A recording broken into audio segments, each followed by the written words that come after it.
Assalamualaikum warahmatullahi wabarakatuh.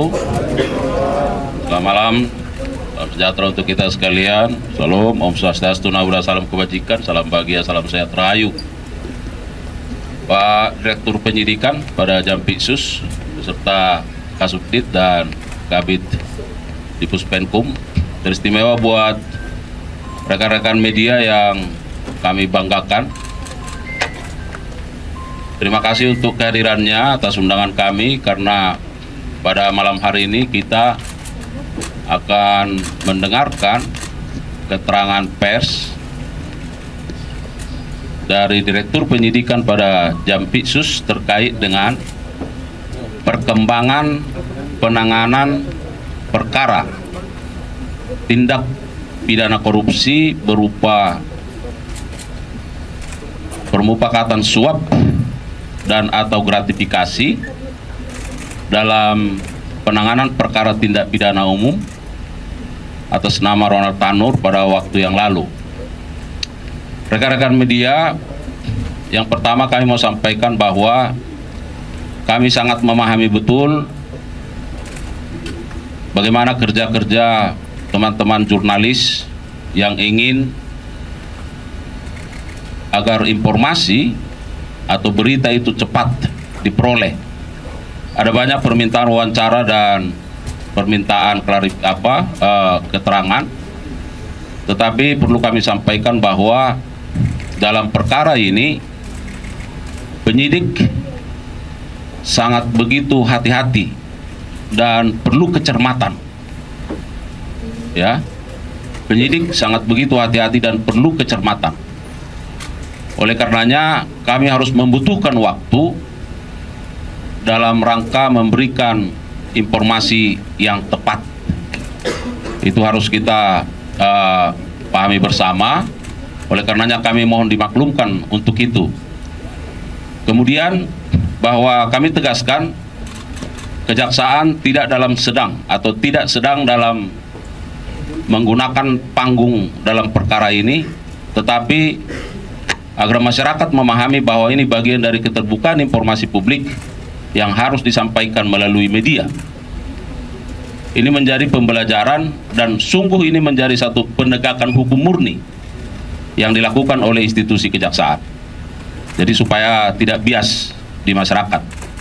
Oleh karenanya, apa dan bagaimana substansi terkait dengan keterangan yang akan disampaikan pada malam hari ini, teman-teman media, mari kita secara seksama mengikuti hal-hal yang akan disampaikan oleh Direktur Penyidikan. Dan terakhir saya sampaikan, mohon kepada teman-teman media, persiapkan pertanyaan-pertanyaan terbaik. Ya, kami akan jelaskan secara terbuka pada forum ini supaya besok kita bisa libur. Ya, baik, ya. Kami persilakan Pak Direktur Penyidikan untuk menyampaikan keterangannya.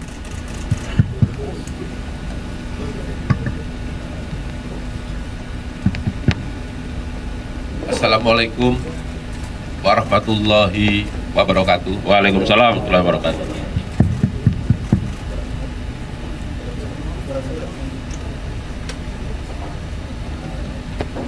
Teman-teman media massa pada malam hari ini yang hadir,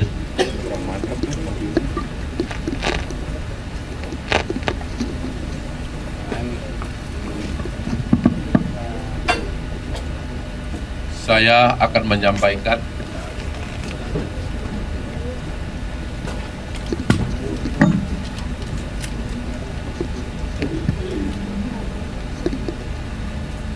kegiatan yang telah dilakukan oleh penyidik pada Jampitsus terkait dengan peristiwa atau mantap nih, mantap. perkara suap terhadap 4 tersangka yang sebagaimana sudah kami sampaikan 2 hari yang lalu. Dalam perkembangannya, penyidik mengembangkan perkara dan pada hari Kamis tanggal 24 Oktober 2024 sekitar jam 22.00 WITA, tim penyidik pada Jaksa Agung Muda Tindak Pidana Khusus telah melakukan penangkapan terhadap ZR, mantan pejabat tinggi Mahkamah Agung, yaitu yang bersangkutan pernah menjabat sebagai Kepala Badan Diklat Hukum dan Peradilan Mahkamah Agung, yang mana diduga keras telah melakukan tindak pidana korupsi, yaitu melakukan permufakatan jahat untuk melakukan suap bersama dengan LR selaku pengacara Ronald Tanur terkait penanganan perkara tindak pidana umum atas nama terdakwa Ronald Tanur, bahwa permufakatan jahat ini dilakukan yaitu untuk melakukan suap terkait dengan perkara tersebut di atas, yang saat ini sebagaimana kita lihat bersama dalam tahap kasasi dan kemarin sudah divonis. Ya, di mana saat itu Ronald Tanur dinyatakan bebas oleh pengadilan negeri dan kemudian melakukan kasasi yang kemarin sudah kita dengar bersama putusannya. Adapun kronologis penanganan perkara ini atau penangkapan ini adalah di mana awalnya LR meminta ZR agar ZR mengupayakan Hakim Agung pada Mahkamah Agung tetap menyatakan Ronald Tanur tidak bersalah dalam putusan kasasinya, dan LR menyampaikan kepada ZR akan menyiapkan uang atau dana sebesar 5 miliar untuk Hakim Agung, dan untuk ZR akan diberikan fee sebesar 1 miliar atas jasanya. Kemudian di dalam bulan Oktober tahun 2024, LR menyampaikan pesan kepada ZR akan mengantarkan uang sebesar 5 miliar. Uang tersebut sesuai dengan catatan LR, ini dalam catatan ya, LR akan diperuntukkan atau diberikan kepada ZR adalah untuk Hakim Agung atas nama S, atas nama A, dan atas nama S lagi yang menangani perkara kasasi Ronald Tanur. Saya ulangi lagi, berdasarkan catatan yang diberikan oleh LR kepada ZN. Namun karena jumlahnya sangat banyak, ZR tidak mau menerima uang rupiah tersebut. Lalu ZR menyarankan uang tersebut agar ditukar dengan mata uang asing di salah satu money changer di Blok M, Jakarta Selatan. Setelah LR menukarkan uang rupiah dalam bentuk uang asing, lalu LR datang ke rumah ZR di Senayan, Jakarta Selatan untuk menyerahkan kepada ZR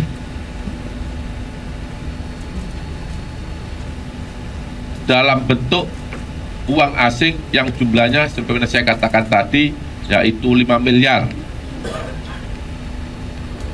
Ini kalau dikonversi menjadi mata uang rupiah.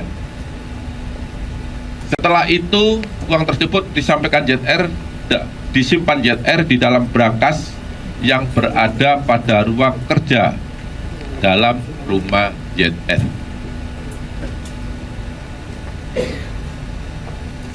Selain perkara perbuatan jahat untuk melakukan suap tersebut, saudara ZR pada saat menjabat,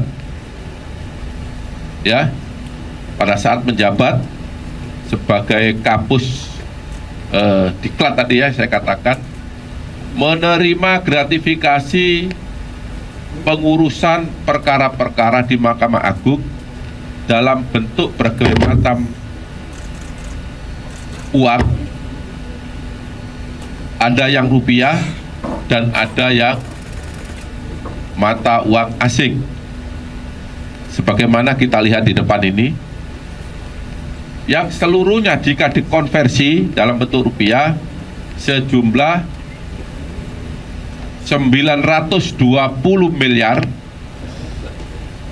912 juta 303.714 rupiah.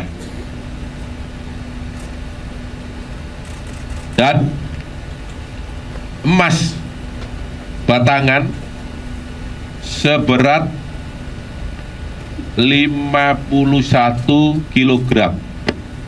Ini yang ada di depan. Jaksa penyidik pada Jampitsus pada hari Kamis tanggal 24 Oktober 2024 telah melakukan penggeledahan di rumah ZR yang berlokasi di kawasan Senayan, Jakarta Selatan, dan penginapan ZR di Hotel Le Mardian, Bali. Jadi dua tempat itu tanggal 24 malam dilakukan penggeledahan dan ditemukan beberapa barang sebagai berikut. Yang pertama, di rumah ZR di kawasan Senayan, Jakarta, ditemukan uang dolar Singapura sebanyak 74 juta 494.427 rupiah. Maaf, Singapura, dolar Singapura. Kemudian sebanyak 1.897.362 US dollar. Kemudian sebanyak 71.200 euro. Kemudian mata uang Hongkong 483.320 dan mata uang rupiah 5.725.075.000 rupiah. Jika dikonversi, sudah saya sampaikan tadi di depan, yaitu sekitar 920 miliar 912 juta 303.714 rupiah. Kemudian yang logam mulia kepingan 100 gram sebanyak 449 buah,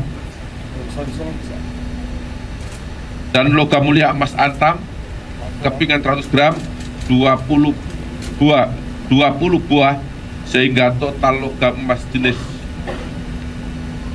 antam seluruhnya berjumlah 46,9 kg.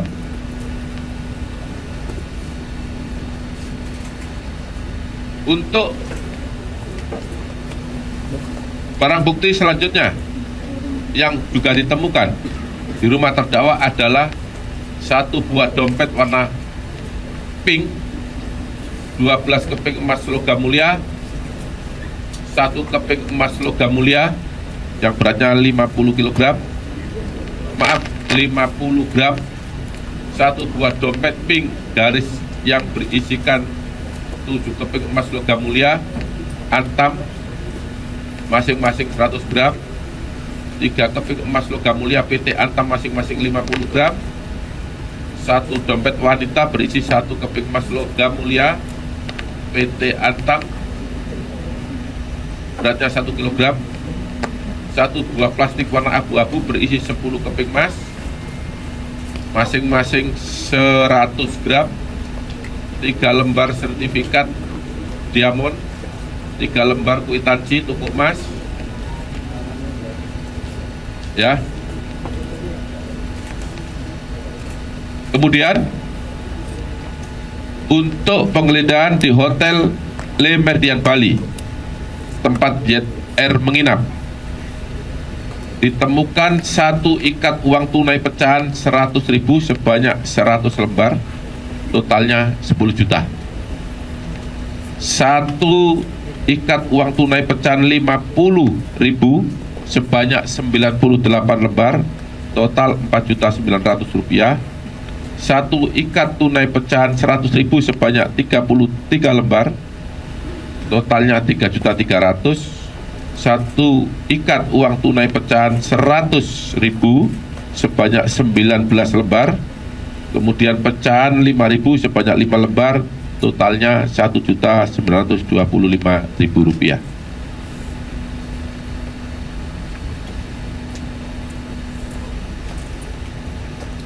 Kemudian juga dilakukan penyitaan beberapa barang elektronik berupa HP milik tersangka Jet Air.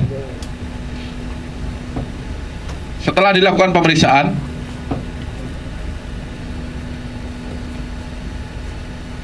pada hari ini, Jumat tanggal 25 Oktober 2023, jaksa penyidik pada Jampitsus menetapkan 2 orang tersangka karena ditemukan bukti permulaan yang cukup adanya tindak pidana korupsi, yaitu yang pertama, Jet Air selaku mantan pejabat Mahkamah Agung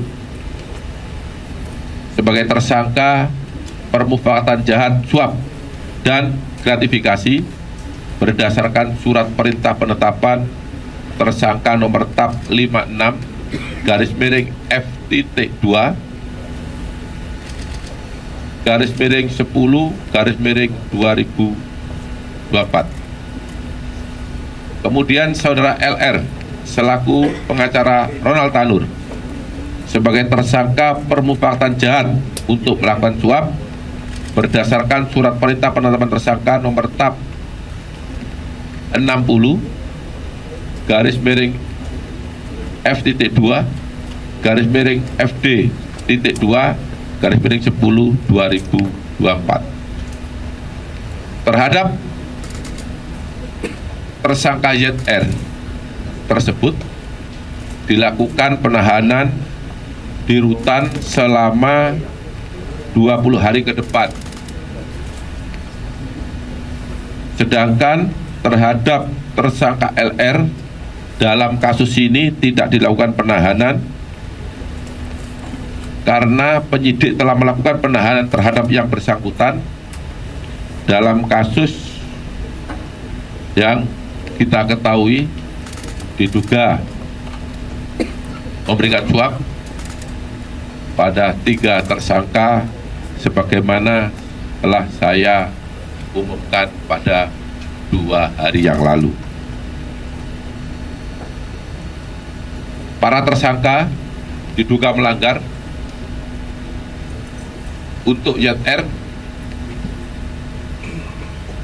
yaitu pasal 5 ayat 1 Junto pasal 15, Junto pasal 18 Undang-Undang Nomor 31 Tahun 1999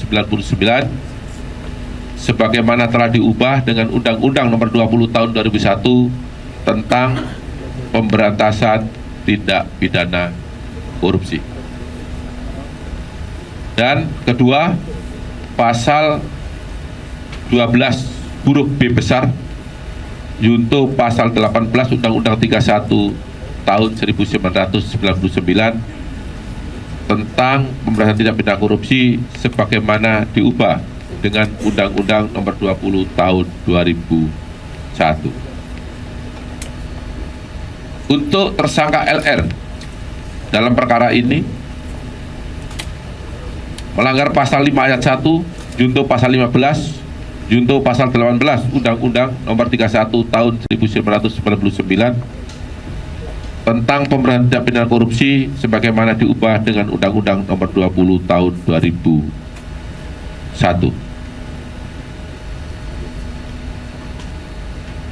Demikian press release yang dapat kami sampaikan pada malam hari ini.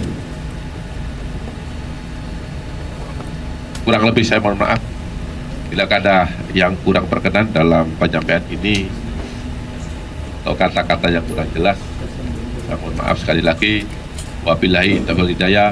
Wassalamualaikum warahmatullahi wabarakatuh.